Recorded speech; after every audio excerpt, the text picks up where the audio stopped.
So you guys may have seen this image floating about online for the last 10 years. A goat seemingly enjoying the sounds of the more extreme side of heavy metal, specifically grindcore. What most of you probably felt when seeing this image is maybe a warm feeling inside because of how cute this goddamn goat is, perhaps a small nose exhale because of how ridiculous the image is. Not me. Questions immediately arose in my head. Do goats even enjoy music? Do they have the mental capacity and processing ability to understand music, let alone the ability to even hear it? Also, why is the goat even there? Did they just stick it there for the funny image? I had to get to the bottom of whether this goat was actually enjoying the music. Firstly, I began thinking of common attributes of metal fans and how they may coincide with that of a goat. When you think of the average fan of the more extreme subgenres of heavy metal, you probably think of somebody with poor hygiene, excess body hair, and a lack of understanding of basic social scenarios. That sounds like a goat to me, but that wasn't enough. I needed to understand the full story, so I began to do some research on the specific goat before I dug into the science that may explain why this goat was supposedly enjoying the music. So the goat in question is a French female named Biquette, and spent the first 5 years of her life at a milking factory. Although I don't know much about this specific milking factory,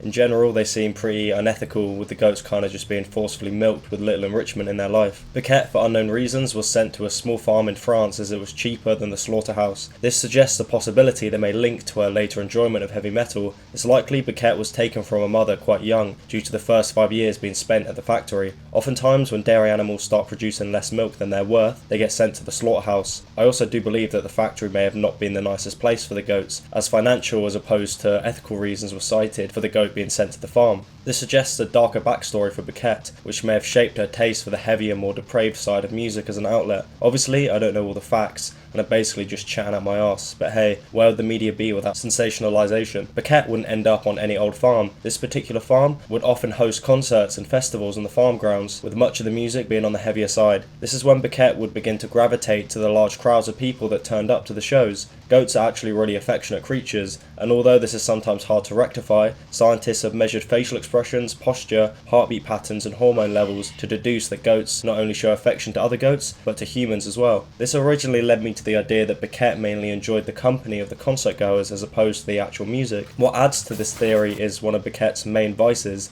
She was a frequent tobacco user and would consistently try and steal any remnants of tobacco she could find, including butts and even lit cigarettes that were being smoked at the time of theft. She had a similar attitude towards alcohol and consistently drank the remnants of beer bottles, so it seems pretty obvious. Biquette enjoyed the large concert crowds who consistently brought alcohol and tobacco to the shows. Although this may be one of the reasons Biquette consistently hung around heavy metal bands, what threw me off the scent of this being the primary reason is the concert footage that features Biquette. She isn't snuffling around the pockets of Jeremiah at the back of the crowd, she is right at the front, often completely focused on the musicians. According to the owner, she was particularly fond of the French punk band Pasner Cardinal and would spend the entire set sat at the bassist's feet. Although punk tickled her hooves, it was grindcore that she seemed to really appreciate, oftentimes standing extremely close to the band members or lying directly next to the speakers. This suggests that she was a fan of the vibrations that were sent through the wooden floor. Grindcore often includes more low-end than typical punk, meaning more vibrations, which could explain why Biquette specifically enjoyed grindcore more than other genres.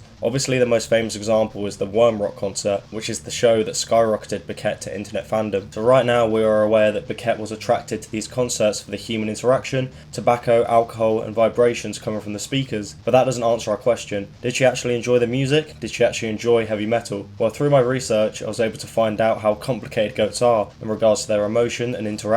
They were able to change accents depending on their mood and who they are interacting with. This research led me on to whether goats can actually listen to music and recognise it as such. In regards to their eardrums, it registers the exact same way for them as it does for us. However, the brain processes it all completely different. One study found that goats reacted differently to specific sounds based on what ear it was played into, suggesting a different way of processing depending on the ear. This may explain why Biquette often sat in a similar place near the speakers. Many of the studies and articles I found mostly looked at the behaviour of goats in relation to music as opposed to anything more concrete. Most goats will react the exact same when presented with music. They approach the source of the noise with curiosity, and at first will try and figure out whether the noise is a threat. Afterwards they usually focus on it, and occasionally will have other reactions such as falling asleep depending on the music. One thing that was pretty clear in my research is that cows and goats hate loud and aggressive noises, with one study placing heavy metal as the most likely to cause alertness. This means by all accounts goats should absolutely despise grindcore, but obviously this can't be the case in all goats. Biquette displayed similar behaviours to what I explained earlier, and at the very least didn't react negatively to any of the loud noises. This may be explained by the fact that goats can have vastly different personalities to each other. This often presents itself through eagerness to explore or aggressiveness. One study found that goats that are more sociable perform worse on cognitive tests. Beckett obviously fits into the more sociable category, so maybe that explains why she was a fan of grindcore. It's a possibility that the positive reinforcement of social stimulation and tobacco led to Beckett enjoying the loud noises within heavier genres rather than being scared. Before we reach our conclusion, let's close off the Beckett story, and unfortunately, this one ends in tragedy. Beckett would die at the age of 10 due to unknown reasons. Her owner theorises that it's due to the farm drastically changing its layout and staff, causing stress and therefore death. I think a few other things may have contributed, but hey, at the end of the day, it's sad to see such a based goat leave this earth. So with all that pointless research, did Beckett the goat actually enjoy heavy metal? Although there's not much evidence, all the evidence we do have seems to point towards the fact that she did enjoy the music, and specifically enjoyed grindcore. And although it may all just be a result of a combination between stimulation, vibrations, and nicotine addiction, just look at this goat. Of course this goat is having a good time. Of course she's enjoying the music. Honestly, I didn't need to research a goddamn thing. All I needed to do was look at this image.